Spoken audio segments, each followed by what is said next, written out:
Twin Peaks Episode 6 Favorite Moments and Memories. Written and read by Aaron Cohen.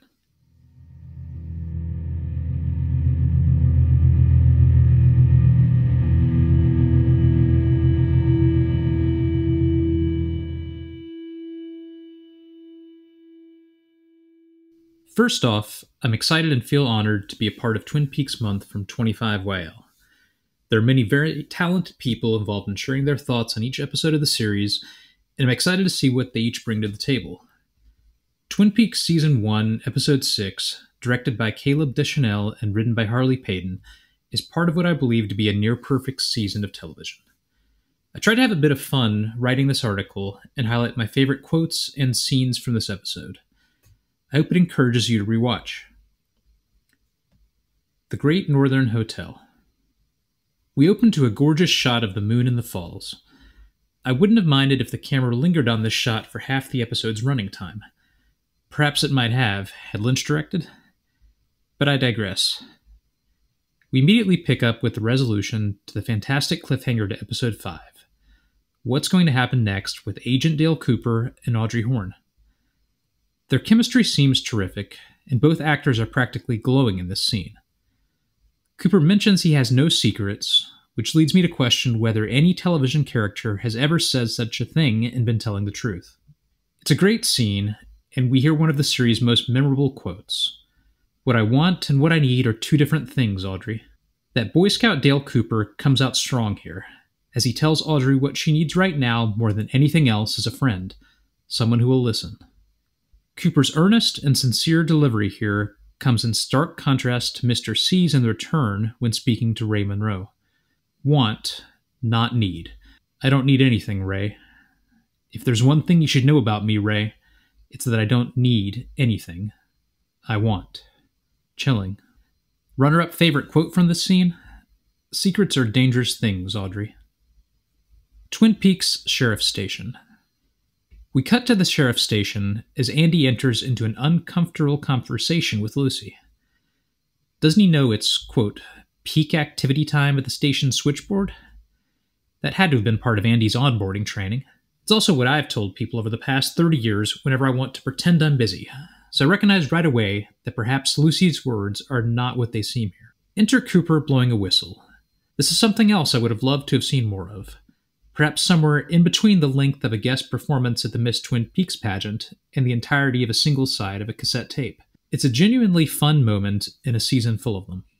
Cooper visits Waldo the Mina bird, who is still recovering from being starved and dehydrated. We learn that Jacques Renault had 3 guests at his cabin: Laura Palmer, Ronette Pulaski, and Leo Johnson. The gang believes that when Waldo fully recovers, they'll have a witness to mimic what was said that night. The grapes are right on edge, so Doc Hayward decides to feed him apples.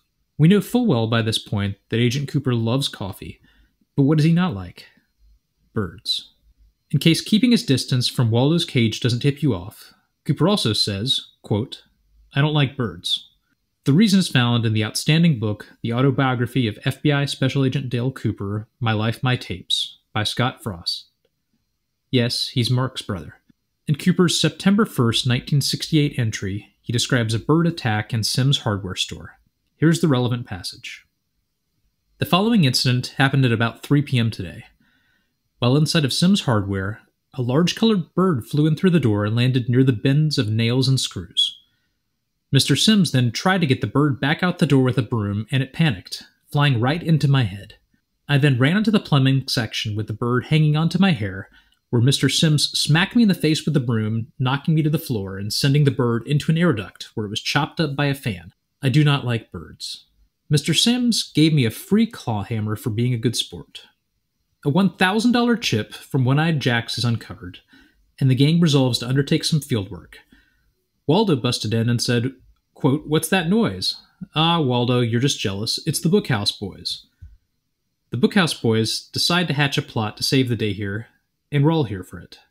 Favorite line in the scene? That's our Waldo. From Harry. To which Cooper replies, no, Harry, the girl. That's Laura. Technically, they are both correct. Happenings around town. While this is happening, Bobby Briggs is visiting Shelley Johnson, who we last saw in the prior episode shooting Leo Johnson. But surprise, Leo is still alive and spying on Bobby. Leo sees Bobby hugging Shelley. Quote, "Come on, lover boy, Leo's waiting." But Bobby's not in earshot and continues his display of affection. Quote, "Bobby's here, baby. Bobby's here." Mädchen Amick delivers a strong emotional performance while revealing she shot Leo and now fears for her life. Bobby commits to take care of her. First-time viewers think that promise might be broken that very moment, courtesy of a bullet from Leo, but Lucy's voice on the walkie-talkie saves the day for Bobby Briggs. The now fully hydrated and fed Waldo may be ready to talk, and Leo decides he would rather attempt to kill a bird over a human. He races to the sheriff's station. Other happenings include Donna, Maddie, and James listening to recordings Laura Palmer made for Dr. Jacoby, who at this point seems, perhaps, not exactly the best doctor in the world, and discover that one tape is missing. They plan to break into Jacoby's office to find this tape. Audrey is now working at the family department store. A customer does not like Audrey's suggestions and wants a scent that makes a statement. Audrey suggests wearing a perfume bottle around the neck to be the best possible statement.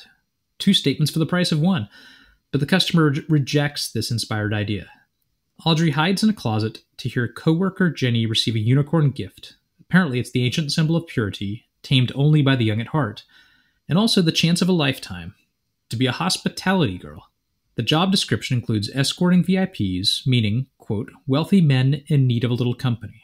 The mysterious Black Rose is mentioned, and Audrey finds a book of names and little hearts. Ronette Pulowski was awarded the most hearts. The Double R Diner. This episode features a visit to the Double R Diner for what may be my favorite moment of the entire series. No, it isn't when Hank Jennings recommends the meatloaf and Sheriff Truman rejects the offer.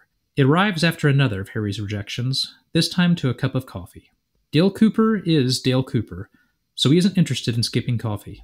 He convinces Harry to do the same with a quote we're all familiar with, but I'll include it here in its entirety just because I can. Heck, get up, make a cup of coffee, and slowly read the following while picturing the sights and sounds of the Double R. Harry, I'm going to let you in on a little secret. Every day, once a day, give yourself a present. Don't plan it, don't wait for it, just let it happen. It could be a new shirt at the men's store, a catnap in your office chair, or 2 cups of good, hot black coffee. Like this. Harry's earnest smile and reply say it all. Quote, a present, like Christmas. This is a place I want to visit and never leave. Undercover at One-Eyed Jack's. Back at Horn's department store, Audrey gets the number for Black Rose, almost immediately, and we cut to Nadine eating bonbons, watching everyone's favorite show, An Invitation to Love. Nadine's silent drape runner's venture has been rejected. Maybe Audrey's idea of hanging perfume bottles around necks will take off better, and Big Ed pleads with her not to give up. Pete Martell makes a brief appearance, and we then learn that Ben and Catherine may be scheming, potentially even involving a fire. Cut to a pretty spiffy Agent Cooper, complete with $10,000 of the Bureau's money. He's ready for a night out at One-Eyed Jack's. The Bookhouse Boys meeting is called to order, and they review their protocol checklist. Transportation. Brand new Cadillac, perfect for cover. Identities. High rollers from the Tri-Cities. Barney and Fred. Professions. Oral surgeons. Please remember, this is different from a gas station attendant. Purpose. Big spenders vacationing among the furs. And a curly-haired wig for Ed that will work like gangbusters, even with Ed's big head. We now hear the final words of Waldo. Quote, Laura, Laura, just before Leo ruins both him and the donuts on the table. Luckily, a tape recording picked up more than just those final words. It picked up Leo's name. Hearing the now ex-bird utter the words, quote, Leo, no, is chilling, and thunder is used here for great dramatic effect. Andy perhaps sums up her feelings for Waldo best in this scene. Quote, poor Waldo. The Bookhouse Boys have now arrived at One-Eyed Jack's where they meet Blackie. Cooper is smooth. Quote, glad to know you, Blackie. I like your style. Despite looking smooth, Big Ed responds to a question about his line of work with, quote, at a gas station. I'm an oral surgeon.